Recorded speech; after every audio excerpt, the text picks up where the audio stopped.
우리는 지난 시간에 고소를 당하지만 위축되지 않고 당당하게 변론을 하며 하나님의 복음을 전하는 바울을 나누었습니다. 비록 바울이 감옥에 갇힌 채 2년이라는 긴 시간에 어려운 시간을 보내야 됐지만 우리는 그 시간을 통해 하나님의 선한 손길 가운데 믿음을 전념시키는 증인의 자리에 서는 바울을 나누었습니다. 오늘은 계속해서 베스도 총독 앞에 그리고 아그리빠 왕 앞에 재판을 받는 바울과 또 가이사에게 상소하는 바울을 통해서 하나님의 선한 인도하심과 또 하나님의 심판대 앞에 서야 되는 우리 자신들을 한번 나누기를 원합니다. 오랜만에 제가 오후 예배 설교를 하는데 오늘 성찬이 있어서 그런지 이렇게 앞자리와 또 가운데로 다 모으고 제가 안 보이는 이 기둥 뒤에는 안 앉아서 너무 좋습니다. 다음 주에는 또 흩어지겠지만 그래도 될 수 있으면 보이는 좋은 것 같아요. 아주 좋습니다. 세 가지를 여러분과 함께 나누고 싶습니다. 첫 번째는 베스도 앞에 선 바울의 모습이죠.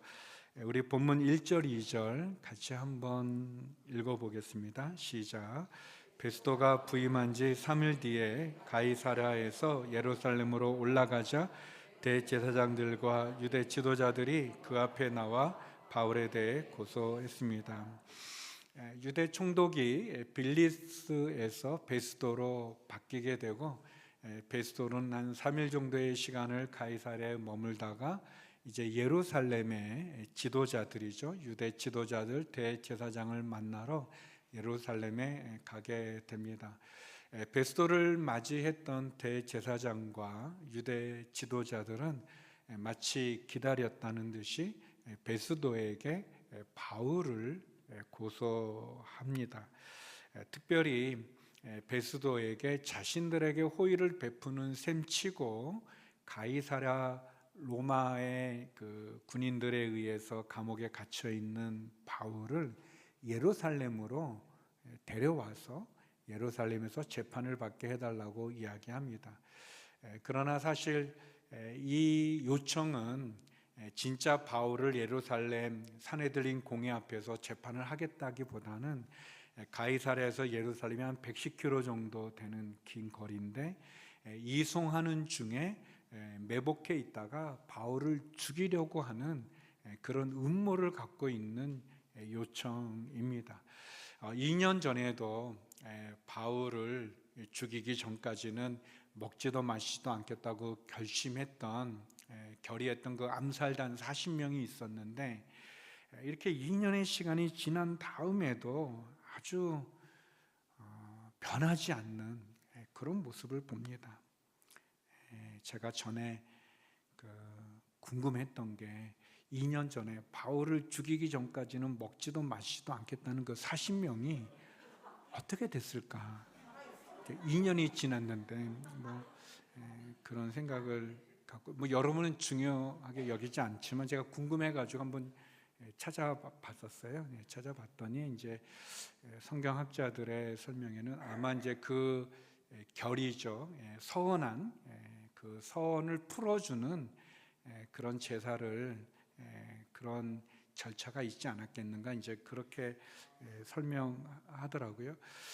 그런데 아무튼 2년이 지났는데도 변하지 않는 이 대제사장과 유대 지도자들 이런 사람들의 모습을 봅니다. 성도 여러분, 사단은 변하지 않습니다. 변하지 않을 뿐 아니라 죄는 변하지 않아요. 악한 사람이 그 죄악의 길에서 돌이키는 것이 결코 쉽지 않은 것을 보게 됩니다. 그러나 하나님의 신실하심, 하나님의 전능하심은 이 사단보다도 이 악한 사람들의 계획을 능가하는 그런 것을 우리들에게 보여줍니다. 사단의 술수와 악인들의 술책을 뛰어넘는 하나님의 신실하심은 이 유대의 총독으로 오게 된 베스도가 이 제안을 거절합니다. 굉장히 합리적인 이유로 거절하죠. 가이사라에 바울이 있고 또 자신도 이제 곧 가이사라로 가기 때문에 그를 고소할 것이 있다면 몇몇 사람이 나와 함께 가이사라에 가서 그를 고소하면 된다는 지극히 합리적인 그런 이유로 이 제안을 거절합니다.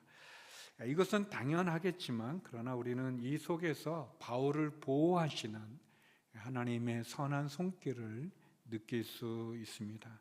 하나님은 당신의 사랑하는 성도를, 백성을 지켜주시고 도와주시고 인도해 주십니다. 이제 시간이 지나서 그들은 베스도와 함께 가이사라로 가서 바울을 고소하죠. 우리 본문 6절에서 8절 말씀을 같이 한번 읽어보겠습니다. 시작. 8일에서 10일 정도 그들과 함께 지내고 난 베스도는 가이사라로 내려갔고 이튿날 재판을 소집해 바울을 자기 앞에 데려오라고 명령했습니다. 바울이 나타나자 예루살렘에서 내려온 유대 사람들이 그 곁에 둘러서서 여러 가지 중한 제목으로 그를 고소했습니다.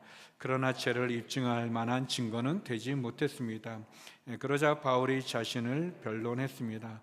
나는 유대 사람의 율법이나 성전이나 가이사에게 죄진 것이 전혀 없습니다. 바울은 베스도 총독 앞에 고소를 당해 법정에 서게 되지만 자신이 죄가 없다는 그런 사실을 밝힙니다. 그리고 바울을 둘러싸 고소하는 그 유대 지도자들, 그 사람들은 바울의 죄를 입증할 만한 그런 증거나 증인을 내세우지 못하게 됩니다. 아마 베스도는 그 과정을 통해 바울이 저 대제사장이나 유대 지도자들이 말하는 것처럼 죽을 만한 죄를 짓지 않았다는 것을 알았을 것 같습니다.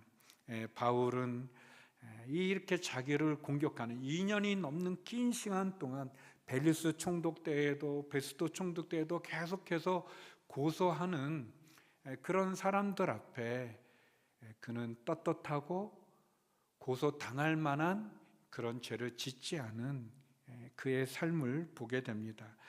바울은 우리가 나눴지만 하나님과 사람 앞에 거리낄 것이 없는 양심을 가졌던 그런 삶을 그는 살았습니다.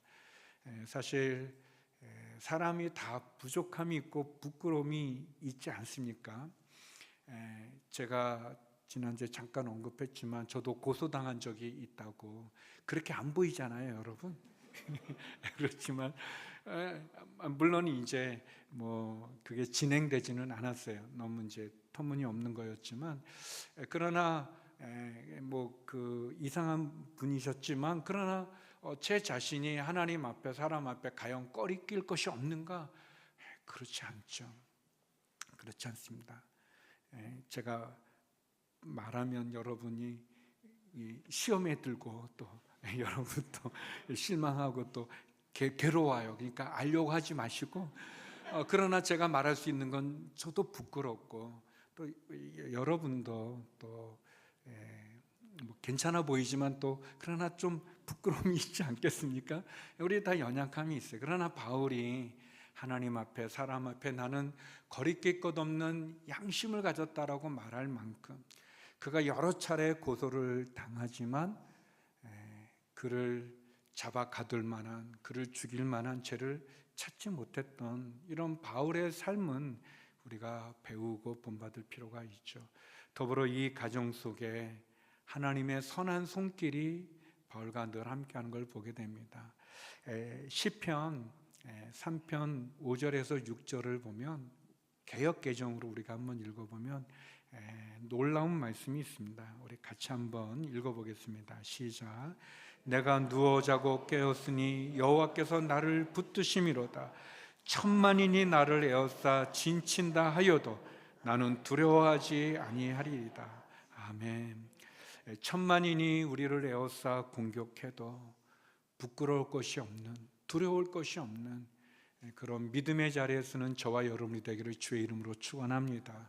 그리고 늘 우리를 지켜주시는 신실한 하나님, 사단의 술책과 계략을 뛰어넘는 그 하나님의 위대하심 속에, 인도하심 속에, 보호하심 속에, 신실함 속에 저와 여러분 승리하기를 원합니다.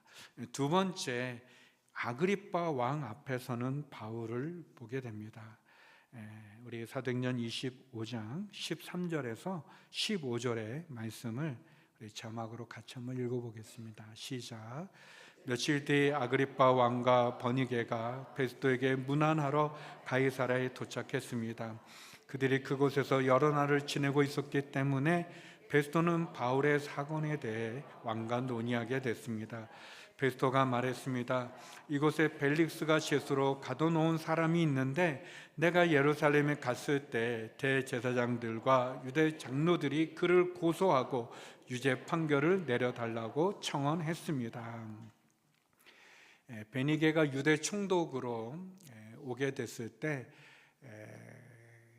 유대를 다스리고 있었던 아그리빠 왕과 버니게라는 여자가 베스도를 방문하게 됩니다. 이것은 유대 지역을 다스리는 아그리빠 왕이 새로운 로마의 총독에게 인사를 하는 그런 과정이죠. 이 과정에서 베스도 총독은 자기가 가지고 있는 고민입니다. 어려움을 이야기합니다. 그것은 자기가 부임했을 때 벨릭스, 자기 전 총독이었던 벨릭스가 가둬뒀던 바울이라는 사람이 있는데 이 사람을 대제사장과 유대 지도자들이 죽이려고 하는데, 고소를 하는데 사실 그가 볼 때, 자신이 볼 때 그는 그렇게 죽을 만한 죄가 있지 않은데 이 바울이 황제에게, 가이사에게 상소를 했는데, 상소를 했으면 그를 보내야 되는데 보낼 제목, 적어서 보낼 만한 제목을 나는 찾지 못하겠는데 당신은 유대 사람들을 잘 알고 또 이 기독교를 잘 아니 나를 좀 도와서 이 바울을 어떤 제목으로 황제에게 보내야 되는지 도와달라는 그런 이야기를 하게 됩니다. 또 이 아그리빠 왕도 사실은 굉장히 바울에 대한 관심이 있었던 인물입니다. 우리가 잘 아는 예수님이 태어났을 때 당시 유대를 다스리고 있던 헤롯, 보통 대왕이라고 하는데 그 헤롯 대왕, 예수님 태어난 베들레헴의 2살 아래로 다 죽였던 그 헤롯 대왕의 아들이 있습니다. 이 아그리빠, 오늘 본문에 나온 아그리빠의 증조부가 이제 헤롯 대왕인데 그 아들 중에 한 사람인 헤롯 안티파스가 예수님을 신문하기도 하고 또 세례 요한을 죽이기도 했던 그 헤롯 왕이죠. 그리고 이 헤롯 안티파스의 아들은 아니지만 그러나 승계했던 이 아그리빠 1세가 있습니다. 그 아그리빠 1세는 우리가 사도행전에서 보았던 야고보, 예수님 제자 야고보를 죽이고 그리고 베드로를 감옥에 가뒀던 이 아그리빠 1세의 아들이 오늘 본문에 나오는 아그리빠 2세인데 자기 아버지 아그리빠 1세는 벌레에 물려서 아주 비참하게 죽은 그런 인물입니다. 그리고 이제 아그리빠 2세죠. 오늘 본문에 나오는. 그러니까 이 아그리빠 2세, 이 헤롯 가문과 이 예수님과는 여러 관계가 많이 있었고 또 자기 증조부나 또 자기 아버지나 이 예수님, 이 기독교에 관련되어진 그런 사건들에 연루되었었고 특별히 아그리빠 2세는 자기 아버지가 비참하게 죽은 그런 내용을 알고 있기 때문에 관심이 많이 있었습니다. 또 이 버니게라고 하는 이 여자는 아그리빠 1세는 아들이 한 명 있고 그 아들이 아그리빠 2세고 딸이 2명이 있었는데 그 딸 2명 중에 동생이 버니게입니다. 언니는 드루실라예요. 드루실라는 지난번 총독이었던 벨릭스의 아내였죠. 그러니까 전에 총독과 이렇게 관계가 좀 있는 동서지간이 베스도 총독입니다. 근데 이제 자기 여동생인데 불구하고 같이 지내는 불륜의 그런 아주 좋지 않은 그런 사람들, 인물들입니다. 아무튼 이 아그리파 왕과 버니게가 와서 이제 바울을 신문하려고 합니다. 내면에는 불륜과 죄로 가득 차 있지만 그러나 그들은 겉으로는 화려하고 품위 있는 그런 권력의 모습으로, 권력 있는 자의 모습으로 화려한 옷을 입고 그리고 바울을 신문하려고 합니다. 사도행전 25장 23절 말씀인데 우리 같이 한번 읽어보겠습니다. 시작. 이튿날 아그리빠와 버니게가 위엄 있게 차려입고 와서 높은 관료들과 그 도시의 지도자들과 함께 재판장으로 들어갔습니다. 베스토의 명령에 바울이 들어왔습니다. 아주 위엄 있게 차려입고 그리고 아마 높은 자리였을 것 같은데 거기에 앉아가지고 재판정에 앉아서 바울을 신문하려고 합니다. 바울, 이 왕 화려한 옷을 입은 이 왕과 비유해서 아마 바울이 입었던 옷은 제수의 옷이었을 것이고 뭐 그렇지 않더라도 남루했을 것입니다. 그렇지만 정작 심판을 받고 조사를 받아야 될 아그리빠와 버니게 관료들, 그 힘 있는 사람들은 위에 있고 하나님 앞에, 사람들 앞에 거리낄 것이 없는 그런 바울은 고소를 받는 그런 자리에 있게 됩니다. 우리가 다음 주에 나누겠지만 근데 신기하게 하나님께서는 이 바울이 이 아그리빠 왕 앞에서 자신의 어떻게 예수님을 믿게 됐는지를 간증하게 되고 또 그 과정을 통해 예수님의 복음을 전하게 되었어요. 놀라운 일이죠. 고소당할 그런 이유도 없고 제목도 없는 바울이지만 그러나 끊임없는 사단의 공격과 악한 사람들의 고소에 의해서 심판받는 자리에 있지만 그러나 그 자리를 통해 도리어 바울은 복음을 전하는 그런 놀라운 모습을 보여주게 됩니다. 하나님께서는 이런 바울의 억울함과 또 어려움을 모르는가? 아닙니다. 놀라운 사실은 하나님께서 바울을 아셔요. 바울이 이렇게 왕 앞에서 그가 복음을 전할 것을 이미 다메섹에서 바울이 회심할 때 하나님은 얘기했습니다. 하나님께서 회심한 바울이 눈을 보지 못했어요. 그때 아나니아라고 하는 한 신실한 크리스찬이 있었는데 다메섹에 아나니아에게 얘기합니다. 너가 가서 바울을 위해 기도해 줘라. 그때 아나니아가 가고 싶어 하지 않았었어요. 그럴 때 하나님께서 이미 그때 이 바울이 앞으로 어떤 사람이 될 건가를 이렇게 얘기하십니다. 사도행전 9장 15절에 보면 그러자 주께서 아나니아에게 이렇게 말씀하셨습니다. 가거라. 이 사람은 이방 사람들과 왕들과 이스라엘 사람들 앞에서 내 이름을 전하도록 선택한 내 도구다. 여기 보면 이 사람은 이방 사람들 그리고 왕들 아그리빠 왕 앞에 나중에는 가이사 로마 황제 앞에 예수님의 이름을 전하는 그런 하나님의 선택한 도구라는 거죠. 하나님은 바울을 아시는 거예요. 그리고 바울의 삶과 함께 하시는 겁니다. 마찬가지로 사랑하는 성도 여러분, 하나님 우리를 아세요. 저와 여러분을 아십니다. 우리를 아시고 우리들의 삶을 인도해 주시는 거예요. 이끌어 주시는 거예요. 그게 놀라운 거예요. 그게 참 우리가 오늘 본문에서 배울 수 있는 귀한 은혜입니다. 하나님 바울의 미래도 아시고 바울의 삶도 아시고 바울의 계획도 아시는 거예요. 마찬가지로 하나님 우리의 삶도 아시고 우리의 계획도 아시고 우리의 미래도 아시는 겁니다. 아시는 겁니다.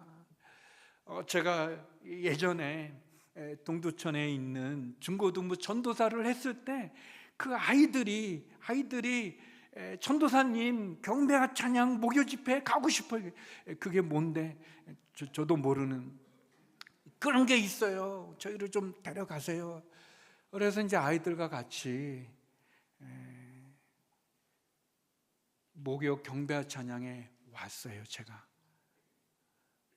하나님, 그때 그게 벌써 한 어떻게 되지? 그러니까 제가 잠깐 계산이 안 돼가지고 그때가 그러니까 92년 아니 92년이 아니군요. 90년인가 그래요. 90년이니까 벌써 30년도 더 됐잖아요. 30년도 훨씬 넘어. 그때 하나님께서 저가 온누리교회 이 오브앱에 설교할 거를 아시고 이런 내용을 깨닫게 해 주신 거죠. 또 제가 오기 직전에 있었던 교회에서는 초등부 전도사를 했었는데 초등부 교사 중에 자매 선생님이 결혼식을 온누리교회에서 했어요. 그리고 여러분이 잘 안 믿겠지만 아무튼 그때 우리 교사 선생님하고 저가 특순을 했어요. 그래서 온누리 무대에 섰었어요.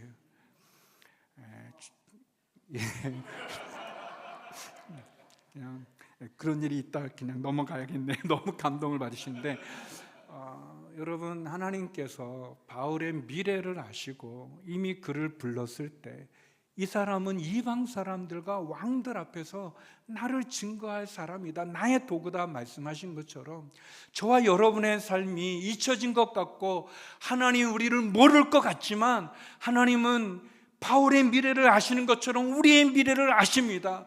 바울을 쓰신 것처럼 저와 여러분을 쓰실 거예요. 우리의 삶 속에 우리가 이해할 수 없는 어려움이 있거나 고소를 당하거나 힘든 일을 겪을 때 낙심할 필요가 없어요. 하나님이 우리를 아시고 우리와 함께 하시는 분이십니다. 세 번째, 가이사에게 상소하는 바울의 모습인데요, 참 놀랍습니다. 우리 본문 9절에서 11절 좀 길지만 같이 한번 읽어보겠습니다. 시작. 베스도는 유대 사람들의 환심을 사고자 바울에게 말했습니다. 너가 예루살렘으로 올라가 이 고소들에 대해 내 앞에서 재판을 받겠느냐? 바울이 대답했습니다. 내가 지금 가이사의 법정에 섰으니 당연히 여기서 재판을 받아야 할 것입니다. 총독께서도 잘 아시다시피 나는 유대 사람들에게 잘못한 일이 없습니다. 그러나 만약 내가 사형받을 만한 죄를 지었다면 죽음을 달게 받겠습니다. 그러나 이 유대 사람이 나를 고소한 내용이 사실이 아니라면 어느 누구도 나를 그들에게 넘겨줄 권리가 없습니다. 나는 가이사에게 상소합니다. 베스도가 가만 보니까 바울이 죄가 없어요. 바울을 고소하는 내용은 종교적인 것이지 그가 로마의 법정 앞에서 사형을 당할 만한 그런 죄가 전혀 아닌 것을 알게 됩니다. 그러나 베스도 입장에서는 정치적으로 그가 대제사장들과 유대 지도자들을 무시할 수 없으니 그들의 요청대로 바울에게 묻습니다. 너가 그러면 예루살렘에 가서 재판을 받겠느냐라고 얘기하죠. 이미 바울은 이 계략이, 이 제안이 어떤 의미인지를 알기 때문에 바울은 그것을 거절합니다. 그러면서 그가 놀라운 고백을 하죠. 나는 총독이 아시는 것처럼 죄를 짓지 않았습니다. 그러나 만약 내가 무슨 죄가 있다면, 죽을 죄가 있다면 나는 그 죽음을 달게 받겠습니다라는, 그가 그의 생명을 바칠 수 있다는 것을 이야기합니다. 그러면서 바울은 로마의 신분이 있었기 때문에 그는 로마의 최고 법정인 황제에게 상소를 하게 됩니다. 놀라운 일이죠. 이 상소를 통해 우리가 아는 것처럼 바울은 로마에 가게 되죠. 근데 주님께서 이미 바울에게 말씀하지 않았습니까? 사도행전 23장 앞부분인데요, 11절에 보면 그날 밤 주께서 바울 곁에 서서 말씀하셨습니다. 담대하여라. 내가 예루살렘에서 나에 대해 증언한 것 같이 로마에서도 나에 대해 증언해야 할 것이다. 이미 이전에 예루살렘에 큰 소요가 있었을 때, 그래서 바울이 붙잡혔을 때 그날 밤 주님이 얘기했거든요.